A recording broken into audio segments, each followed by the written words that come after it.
तो आइए बच्चों, आज हम क्लास 10th के तृतीय पाठ अलस कथा को पढ़ने जा रहे हैं। अयम पाठ विद्यापतिकृतस्य कथाग्रंथस्य पुरुष परिच्छेति नामकस्य अंश विशेषो वर्तते। यह पाठ विद्यापति द्वारा लिखित पुरुष परीक्षा नामक कथा ग्रंथ के अंश विशेष है। अर्थात यह पाठ पुरुष परीक्षा नामक कथा ग्रंथ से लिया गया है, जिसको विद्यापति ने लिखा है। पुरुष परीक्षा सरल संस्कृत भाषायां कथारूपेण विभिन्नां मानवगुणानां महत्वं वर्णयति। पुरुष परीक्षा सरल संस्कृत भाषा के रूप में, कथा के रूप में विभिन्न मानव के गुणों का महत्व को वर्णन करता है। दोषाणां च, और दोषों के निराकरणाय शिक्षां ददाति, दोषों के निराकरण के लिए शिक्षा देता है। पुरुष परीक्षा सरल संस्कृत भाषा में कथा के रूप में विभिन्न मानव के गुणों के महत्व को वर्णन करता है और दोषों के निराकरण की शिक्षा देता है।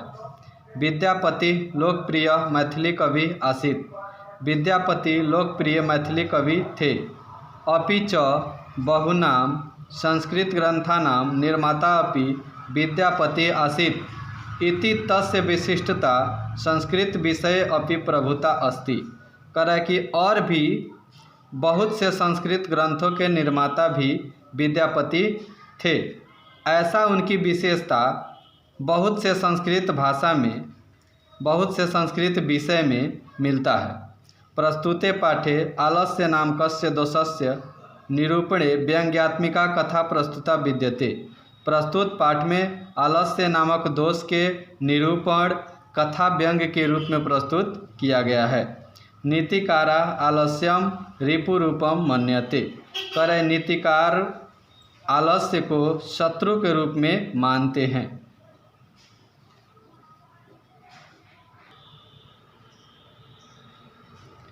आसीत मिथिलायां वीरेश्वरो नाम मंत्री।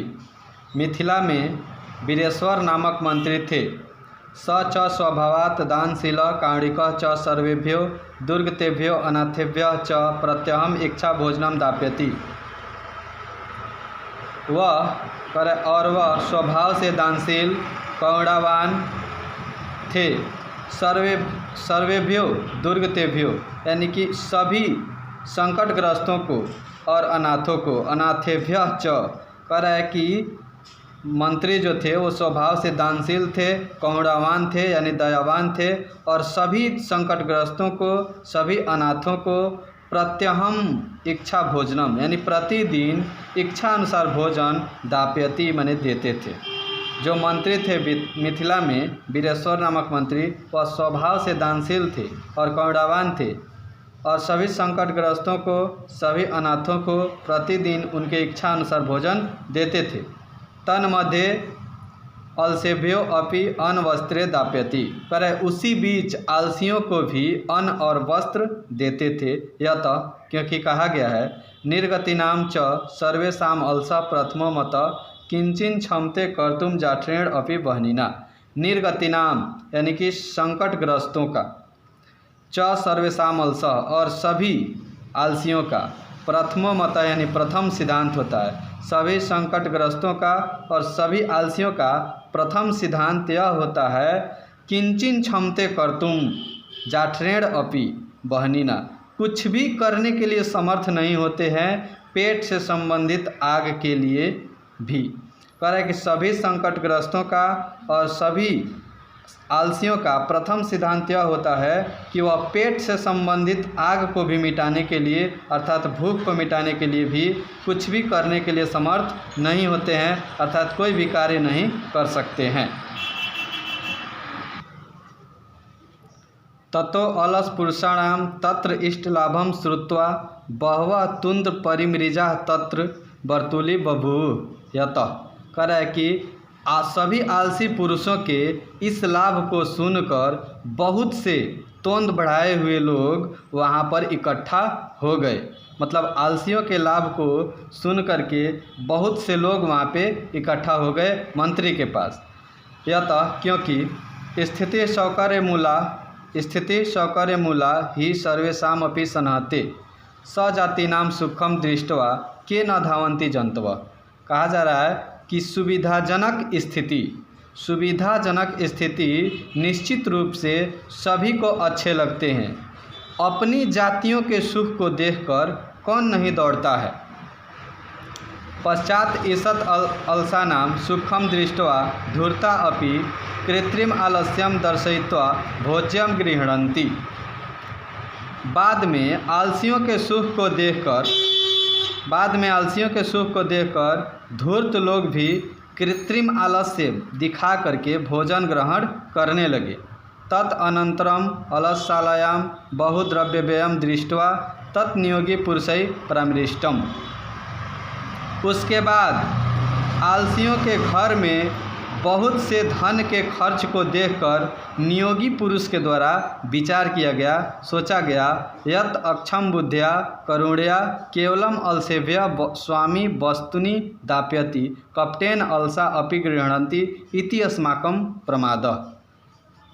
उस नियोगी पुरुष के द्वारा सोचा गया, जब आलसियों के घर में बहुत से धन की खर्च होने लगे तो उस नियोगी पुरुष ने सोचा कि अक्षम बुद्धि से, कौड़ा से केवल आलसियों के लिए स्वामी वस्तु को देते हैं।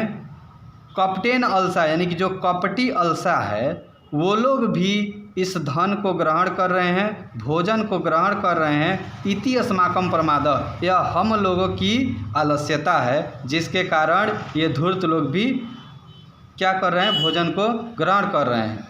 यदि भवति तत् अलस पुरुषाणाम परीक्षाम कुर्म, यदि हो सके तो आलसी पुरुषों की परीक्षा किया जाए। इति परामृश्य प्रसुप्तेषु अलसशालायां तत्नियोगी पुरुषा बहनीनम दापित्वा निरूप्यमासु।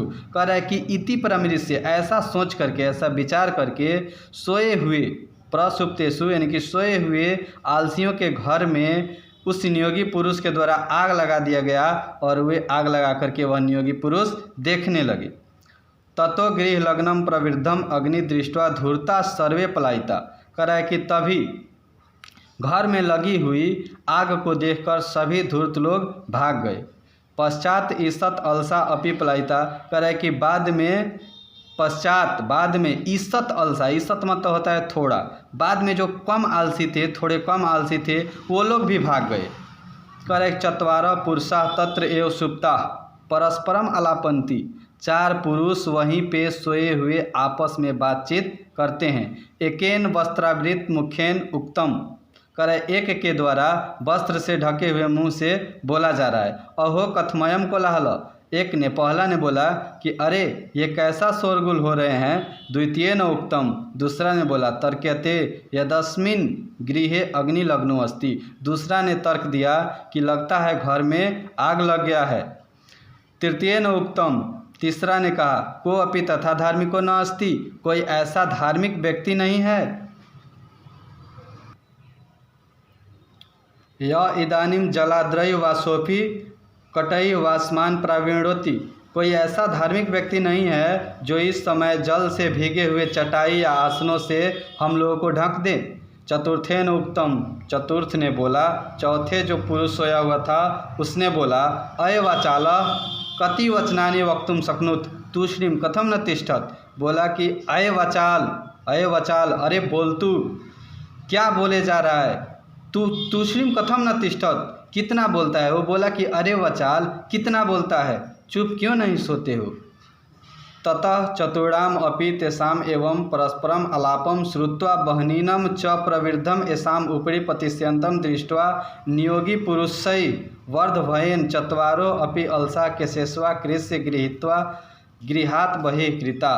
तभी चारों पुरुषों के आपस में बातचीत को सुनकर और उन लोगों के ऊपर गिरते हुए आग को देखकर जो नियोगी पुरुष है उन लोगों के वध के भय से, नियोगी पुरुष उन लोग के वध के भय से कि वो मर न जाए, उन लोग के कह रहा है कि केशेष्वा कृष्य, केस को, चारों आलसियों को केस को खींचकर, चारों आलसियों के केस को खींचकर घर से बाहर किया।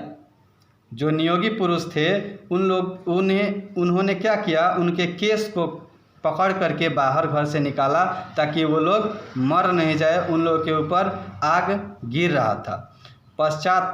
पश्चात अनलोक्य तय नियोगी भी पठितम, कह रहे कि बाद में उन लोगों को देखकर उस नियोगी पुरुष के द्वारा पढ़ा गया, विचार किया गया। पति एव गति स्त्रीणाम बालानाम जननी गति नालसा नाम गति काची लोके कावड़िकम बिना। बोला कि पति एव गति स्त्रीणाम, स्त्रियों की गति पति होता है, बाला नाम जननी गति, और बालकों की गति, बच्चों की गति उसकी जननी होती है। मतलब स्त्री जो है अधूरे हैं एक पति के बिना, और बच्चा जो है एक बालक वो जननी के बिना क्या है, उसका जीवन अधूरा है। और नालसा नाम गति का चित लोके, कह रहा है कि नालसा नाम गति न अलसा नाम गति, आलसियों का गति कोई नहीं है इस लोक में, इस संसार में। कावड़िकम बिना, कौड़ा के बिना, दया के बिना आलसियों की गति कराने वाला कोई नहीं है। पश्चातेषु चतुर्षु अलसेषु ततो अपि अधिकतरम वस्तु मंत्री दाप्यामास, कह रहा है कि बाद में चारों आलसियों को बहुत अधिक मंत्री ने क्या किया, वस्तु दिलवाया। अब यहाँ पे मालूम चल गया कि यही चारों असली आलसी थे जो आग लगने के बाद भी आपस में बातचीत कर रहे थे, लेकिन वहाँ से भागे नहीं। अतः यहाँ पे परीक्षा हो गया और उन चारों को बहुत से अधिक मंत्री के द्वारा क्या किया गया, तो वस्तु दिलवाया गया। बस मैं इतना ही। जय हिंद।